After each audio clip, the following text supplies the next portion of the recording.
Good afternoon. I'm Don Jones. I'm a volunteer here at Bok Tower Gardens. We're on top of the tower, which is on top of Iron Mountain, 298 feet above sea level. The tower is 205 feet, which puts us a little over 500 feet up. The tower was built and finished in 1929 by Edward Bok. He was the editor of the Ladies' Home Journal. He came here when he was just shy of 7 years old from Holland. He was born in Den Helder, Holland, 1863. He became interested in writing, started a magazine that later became Cosmopolitan. Then later he became, at 26 years old, the editor of Ladies' Home Journal. It was a new magazine, had just started. He grew it to the largest magazine on earth. First magazine with a circulation of 1 million. These beautiful gardens and the tower were built by Edward Bok as a gift to the American people.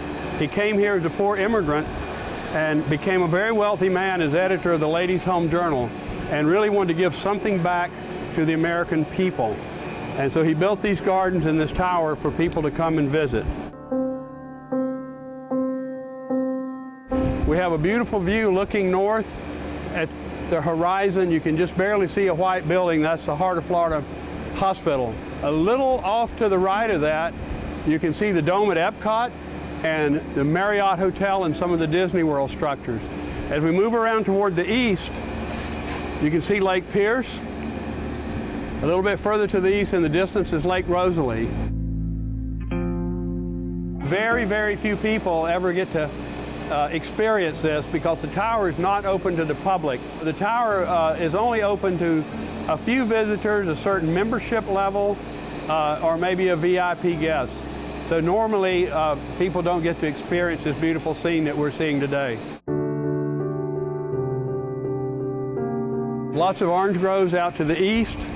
A little bit southeast there's a large white structure. That's a citrus concentrate plant. As we move around toward the south, you can see a lake in the near field. That's Lake Wales Lake.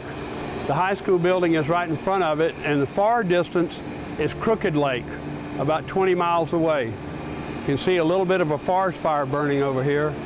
Another citrus plant southwest is Florida's Natural Concentrate plant. Right close down to the west side is Mountain Lake. Around it is a private gated community, Mountain Lake Estates. In the far distance, there's a large hill that looks kind of like a mesa. In fact, there's two of them. Those are part of the phosphate mines. And they're about a couple of miles square and at least 200 feet high. Moving around a little bit to the northwest, you see a few structures in the distance. That's the city of Winter Haven. The white structure a little closer is the Legoland Hotel. We're on the highest point of land, and plus we're 200 feet up, so you can almost see coast to coast if it wasn't for the curvature of the earth. It's just quite an experience being up here. It pretty much takes everybody's breath away.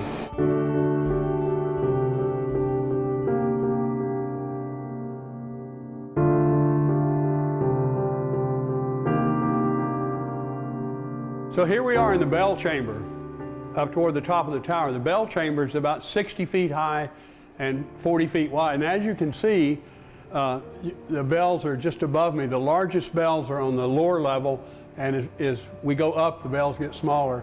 The largest bell is over to the right. It's called the Bourdon Bell. It has a clapper that weighs 400 pounds, so it takes quite an effort to ring that bell. That's the bell that weighs 22,400 pounds, or 12 tons. The bells are cast bronze. To be a carillon, the bells must be cast bronze in a bell shape, and there must be 23 bells or more. And why a strange number like 23? 23 is 2 octaves, 12 notes to an octave, but each octave overlaps the first and last note. So the second octave, you only add 11 bells, which makes 23 bells. But our carillonneur, Garrett, will tell you that there's not a lot of music you can play with 2 octaves. So most carillons have 45, 48 bells, which cover 4 octaves. And of course, they're going to be the 48 higher note bells or smaller bells. The lower you go, the bigger the bells and the more it costs. So we can play pretty much any carillon music on this carillon, but music composed specifically for this carillon using these larger bells cannot be played on a lot of other carillons. The bells are stationary, only the clappers move. Once they're tuned, according to Garrett, they shouldn't have to be retuned for at least 350 years, so we're not going to worry about it.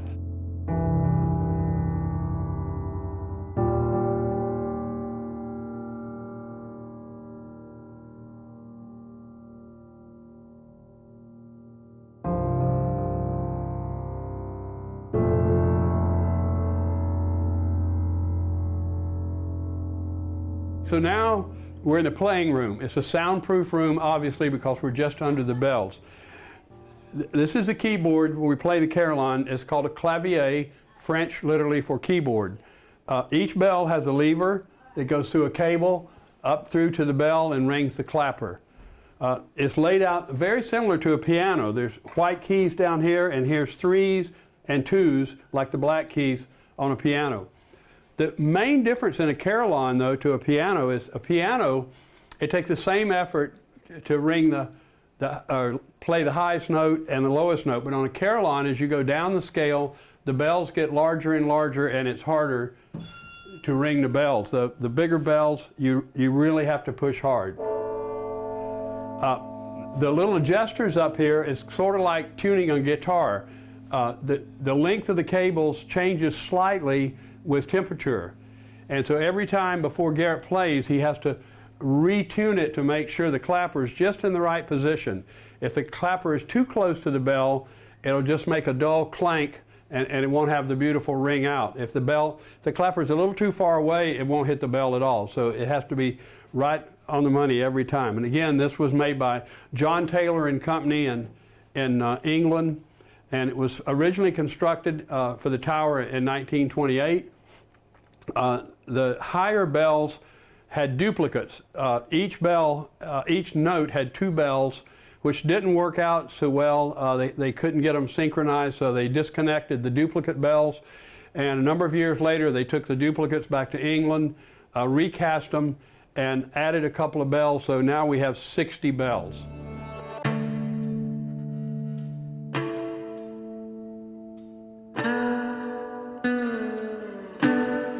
So now we're in the founder's room on level 1 of the tower. This is the only room that's really finished beautifully in the tower. The rest of the tower is more utilitarian with steel beams and red brick.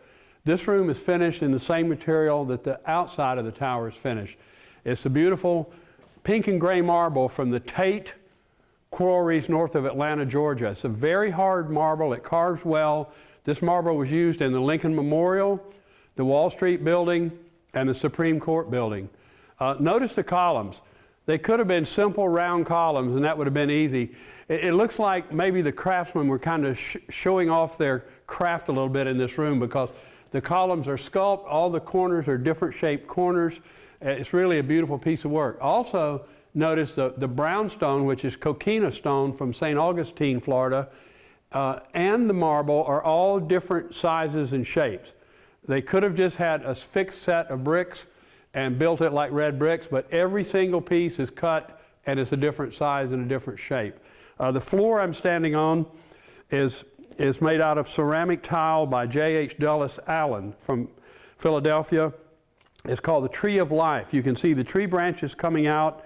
In the center, there is a star that looks an awful lot like the Star of David, but it really predates the Star of David. It's called the Star of Creation. It's 2 interleaved triangles. It's used for quite a number of religions.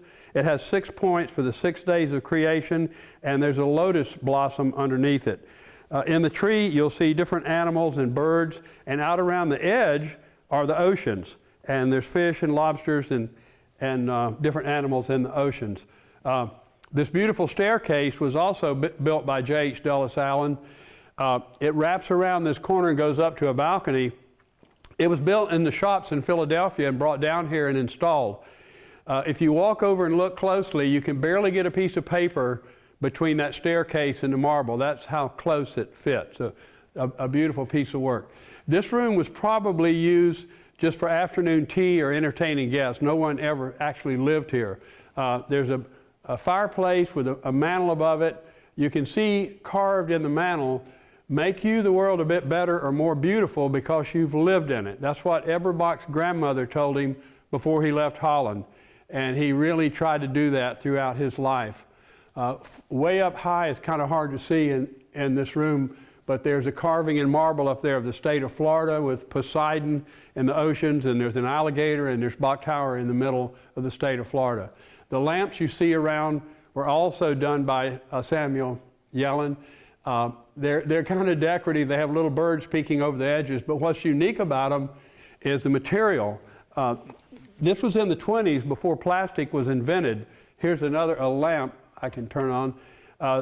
The lampshade and the material in these lanterns is mica, not formica, mica, which is a thin stone that they can actually shave off and is transparent enough that light goes through. So you don't see mica very much anymore. If one were broken, I think we'd have a hard time replacing it.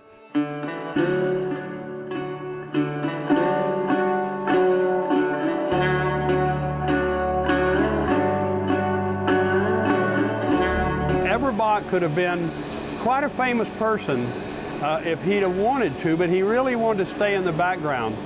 He's responsible for the term living room. He's responsible for getting Congress to form the Food and Drug Administration. There's just a lot of things that Eberbach has done in his life that most people don't know about, plus being editor of the Ladies' Home Journal. So it's just a wonderful place. I enjoy telling people about it when they come, especially I ask the question, do you know who Eberbach was? And very few people do, so I really enjoy telling people about Eberbach.